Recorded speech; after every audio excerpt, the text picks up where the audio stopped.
Hey guys, welcome back to the Mindful Spoon, and in today's video I wanted to talk a little bit about my first experience running a marathon. From my training plan, my mindset, and my nutrition, and the many mistakes that I made during and before my marathon. So I ran the LA Marathon last year. It was actually canceled in 2020, so they moved and a lot of people joined the 2021 LA Marathon, and that was back in November. So I'm shooting this now in February, so it's been a couple months since then. You'd think the marathon would be 26.2 miles, which is what the regular distance is, but in reality the LA Marathon was a little bit longer. It was 26.5 miles, which is something I did not expect, and it's one of the things out of many things that I did not expect that I will be sharing with you today. I will actually be running my second marathon in March, late March, so that will be in a couple weeks, and I've been training for it quite a bit recently, so I am definitely doing things a lot different. I am not fast at all.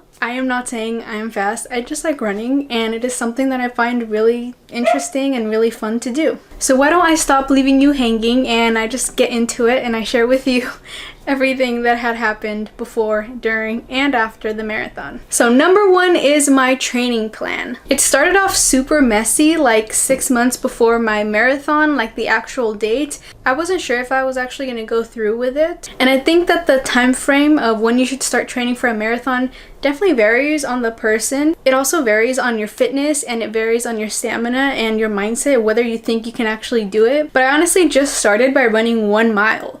I ran 1 mile for I think like a week or two, and then I started bumping it up a little bit more, and I did that for quite a while, but I felt like I needed a little bit more material, a little bit more training. But there was this YouTube channel called This Messy Happy, and it's this couple that pretty much runs a lot of like marathons, half marathons, and different distances, and they have a lot of marathon training plans, and it's something that I really trusted because it was very beginner friendly. It started off with literally walk/run. So if you cannot even get to that 1 mile yet, that's totally fine. You can definitely start by walking/running. Even towards the really heavy like 17-18 mile like training plans and training days, you just walk sometimes because you're just tired, and that's completely okay. Even on my second time around now, I want to make sure I run it the whole time, but you really do want to listen to your body, and you want to be able to make it to the end. I'll be linking their YouTube channel and their training plan PDF down below, just in case you're interested and you want to take a look at it. One thing that I wish I kind of did was do a half marathon first before the full marathon to see how I would feel. But I didn't. I literally just trained for 6 months straight and then just went and ran a full marathon, which was probably one of the hardest things I've ever done in my life, but it is also something that I'm just extremely proud of for doing, because it's something that I set a goal to do, and I did it. So yeah, training plan, listen to your body heavily, find a good training plan, and make sure, now that we're moving on to the next topic, make sure you have good nutrition on point and good hydration on point. Now, nutrition is something that I never realized was going to be such a big deal, and it just is. Overall, in any aspect of your life, in any physical and fitness aspect, I think it's just the key to achieving good performance. I do have gastritis and acid reflux, which are topics that I also talk about in this channel, and that just kind of completely changes my nutrition plan compared to someone else who maybe doesn't have those issues. So there is a lot of trial and error, but one thing I would suggest is to please eat. One of the things that I made a huge mistake on is eating the wrong things and then not eating enough. And that's one thing that my actual coach is teaching me now, and my actual doctor is teaching me now, is you're not eating enough at all, and I'm not hydrating enough as well. And it's something that I'm still working on. One mistake that a lot of people make, and something that I even talked to my doctor about, was carb loading. And it's something that we're so used to. I used to run cross country back in high school, and we used to be we were told that we had to eat a lot of pasta and breads and just heavy carbs and simple carbs in order for us to perform well the next day. So we would eat a lot of those carbs the day before. The next day we wouldn't feel so good, but we were young, so I think our bodies just kind of digested everything.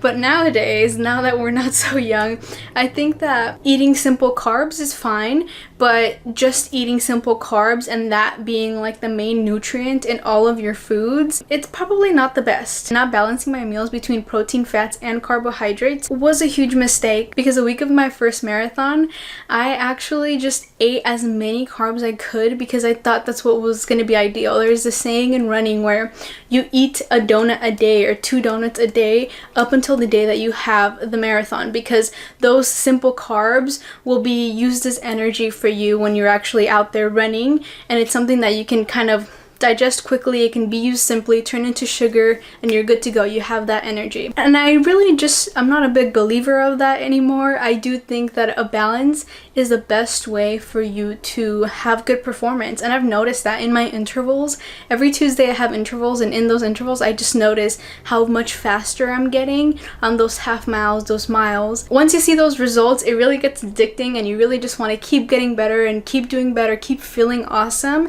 So that's when you realize that maybe nutrition is just as important as training. As for hydration, my best form of hydration is water, and when we do have those longer runs, maybe that are a little bit longer, like 45 minutes, I do take electrolytes, and those electrolytes are the Noon electrolytes. They're the little tablets, and I really like those because those I can just see working right away. And if you need an extra kick for caffeine, you can definitely use the caffeine version of the Noon hydrations. Last year's marathon was actually sponsored by Noon, which was really cool because I didn't have to take my own water pack or worry about drinking some random mix that I had never drank before. I just drank the Noons. However, I would be careful with that because there were times where I would be running and I would actually get Gatorade in the Noon cups, and I was completely confused, and my body did not like that, and it just felt like I had little pebbles in my stomach. It just did not feel good. As for energy gels, a lot of people use energy gels, energy cubes. I use the goos and also the caffeine goos for quite a while until my acid reflux and gastritis kicked back in, and I just decided that maybe that wasn't the best for me. A lot of times people are sensitive to maltodextrin, which is a chemical that is in those goos and actually in a lot of energy gels, and it's not necessarily a bad chemical. It's just some people can be sensitive to it, and I was one of those people, so I definitely had to go out and make my own research, and we found some Huma gels, which we use now, and those are naturally flavored, and they're made out of chia seeds, and also they have a lot of like fruit, like extract type of things. It tastes kind of like jam with chia. It's really good. Also, maybe taking too many energy gels right away can really affect your stomach. I've heard of experiences of people where they go out running their marathon and they're taking these gels in like it's nobody's business, and once they get to the last couple miles, their stomach is just in so much pain from all the sugar and the gels. So maybe finding something else with a mixture of carbs and proteins. I also mentioned I was going to talk to you about some mistakes that I made, and I've already told you about a couple. I mean, I ate a lot of carbs, and during my training, sometimes I actually would skip a lot of my training and then would come back to it after 2 weeks, because having that long time of 6 months of training wasn't probably the best idea for me. So I would say find something that works for you. For me is like Mondays are my rest days because Sundays are my long runs, and then Tuesdays are my interval days, Wednesdays are my like rest days or like run days, and I just kind of switch on and off. So find whatever works for you, obviously. One thing that I could have definitely improved on is getting a new pair of shoes maybe like 2 months or a month before, or at least 200 to 300 miles before the marathon, because by the time that I was wearing the shoes that I had been wearing for so long, by the time of the marathon, my shoes were completely flat and they just hurt a lot. Especially towards the end of the marathon, which is one of the hardest things. So I would definitely suggest to find good shoes, as well as clipping your toenails. Another mistake, like I mentioned before, was that I wish I could have done maybe a half marathon in between my training, or a little bit before my full marathon, just to kind of get the sense of how things were. I was a little bit used to some of the competitions before when I was in cross country, but that was years ago. So this is quite a lot different. Now let's talk mindset. Now this is a huge thing because it's something that I'm still slowly working on, and it's all about like self-confidence when it comes to running. One thing that I was told recently was that when I'm running, I'm always looking down. It's something that I never like realized it's crazy how much like your posture and the way that you run, the way that your form is can change your mindset and can change the way that you can run, how much you can run, how you feel during your run. But one of the great things about running and just competitive running is really just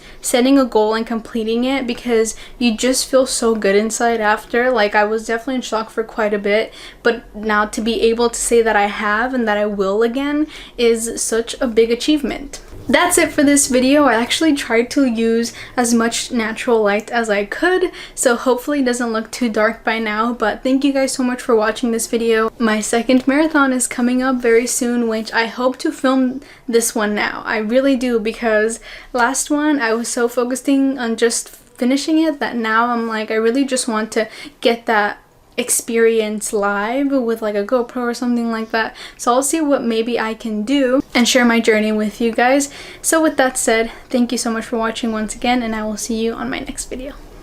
Bye.